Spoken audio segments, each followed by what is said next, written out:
लेकिन जो हमारे पास में आया है लगभग 11 जनवरी से जो ऑनलाइन आवेदन इनके लेने का उनका टेंटेटिव है, इसमें परिवर्तन हो भी सकता है, वो बोर्ड का काम है।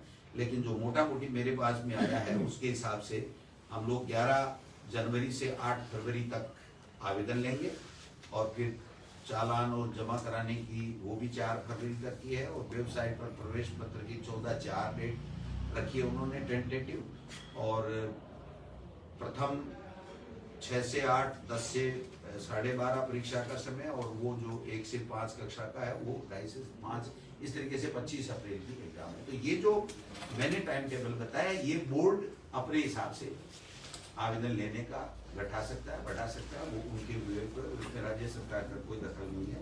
हम केवल ये जो छूट दे रहे हैं या हमने जो नए निर्णय किए हैं, जो हमारे शिक्षित बेरोजगारों की ऋण देने वालों की जो मोटी मोटी समस्याएं थी, उनको काफी जद्दोजहद के बाद में, काफी विचार विमर्श करके पूरी तरीके से एनसीटी की गाइडलाइन के हिसाब से हमने इसको दुरुस्त किया है।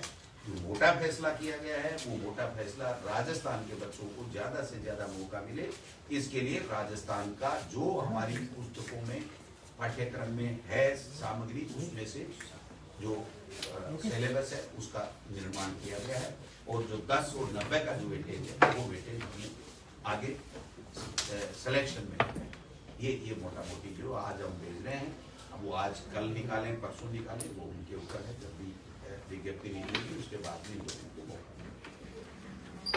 तो रिप्लाई में पूछे तो क्या अब लेवल 1 में बीएड को शामिल नहीं किया जाएगा, आपके कहने का मतलब ये? बिल्कुल, राज्य सरकार ने अंतिम फैसला कर लिया है, क्योंकि ये राज्य सरकार पर छोड़ा गया था। और दूसरी चीज, ब्रिज कोर्स की जो आवश्यक शर्त थी, अगर हम इसको अगर L1 में बीएड वालों को शामिल करते तो एनसीटी से कब उस ब्रिज कोर्स की मान्यता मिलेगी, राज्य सरकार के पास क्या संसाधन होंगे, क्या नहीं होंगे। दूसरी चीज, फिर अगर वो नहीं कर पाएगा तो फिर उसकी नौकरी को खतरा हो जाएगा, उसको हम परमानेंट कर नहीं सकते, उसको बाहर निकालना पड़ेगा। तो कई तरह की कॉम्प्लिकेसी बढ़ने की संभावनाएं थी। और दूसरी अन्य स्टेट्स का भी हमने किया है, तो कई जगह कोर्ट केसेज में है, बिहार में हुआ है, और तो वहाँ एनसीटी ने जो अपनी उत्तर रिप्लाई दिया है कोर्टों में, वो भी उन्होंने कहा कि ये राज्य सरकार का निर्णय है। तो L1 में केवल बीएसटीसी वालों को मिलेगा और बाकी सभी एग्जाम्स में बीएड वालों को मिलता है। अच्छा, 90-10 केवल L2 में ही लागू रहेगा या L1 में भी होगा? नहीं, ये सिलेक्शन L2 में, L1 में तो जो मेरिट बन जाएगी वो मेरिट जो पहले की तरह है, उसमें कोई किसी तरह का कोई नहीं। L2 में ही केवल ये 70-30 का था, जिसको 90-10। राजस्थान जीके की आप बात करें सर, कुछ अंदाजा कितने नंबर का सर वो आधार होगा? देखिए, नंबर नहीं बताए जाते हैं, नंबर पेपर के होते हैं, और पेपर में बाकायदा सिलेबस होता है, और सिलेबस जो 2-3 साल से जो प्रचलित पुस्तकें हैं उसमें से देख करके बाकायदा सिलेबस बनाया गया है, और वो ये सिलेबस इस विज्ञप्ति का हिस्सा होगा, वो बाकायदा बोर्ड की वेबसाइट पे होगा, बच्चों को अच्छी तरह से दिखेगा, और जो सिलेबस होगा उसके मुताबिक प्रश्न पत्र बनाने वाली जो भी गोपनीय जो शाखा होगी, वो जो एक्सपर्ट होंगे वो सर विज्ञप्ति कब तक जारी होगी?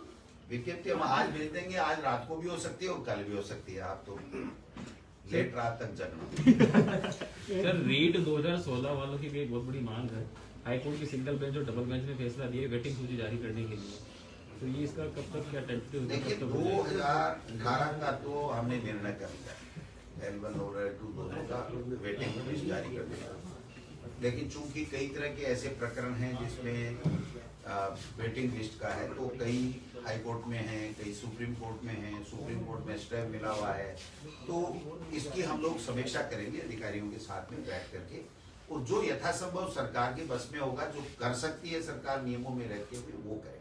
सर यही उनकी समस्या कि 2018 वालों को तो कर दिया लेकिन 16 वालों को नहीं किया, और SLP भी जो सरकार वापस नहीं ले रही है। इसको एग्जामिन करवाएंगे, इसको मनन चल रहा है, और इसको एग्जामिन करवाएंगे कि हमारी क्या लीगल पोजीशन है, क्योंकि जब एक बार सुप्रीम कोर्ट में जाने के बाद में जब स्टे हो जाता है वहां पर प्राइमा फेसी, तो थोड़ी सी दिक्कत आती है। लेकिन फिर भी मैंने मुख्यमंत्री जी से कल परसों बात की है इसके बारे में, तो मुख्यमंत्री जी ने शायद ट्वीट भी किया था कि हम लोग ऐसी भर्तियों को कोर्टों से निकालने के लिए भी कोई गंभीर प्रयास कर रहे हैं, तो मैं समझता हूँ इसमें आगे चल करके कोई रास्ता निकले।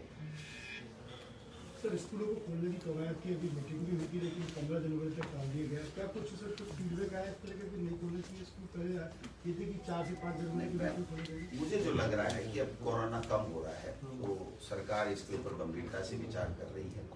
काफी स्टेट्स का अध्ययन किया गया और जो केंद्र की एसओपी है उसको भी देखा गया। स्कूल खोलने का मतलब है स्कूल भी खुलेंगी, कॉलेज भी खुलेंगी, तो कोचिंग भी खुलेंगी, तो इसका सारा प्रभाव देखना पड़ेगा कि कितना क्या कोरोना का प्रभाव रहता है। लेकिन आप मान के चलिए कि 14-15 तक कोई न कोई अंतिम फैसला होगा। Thank you.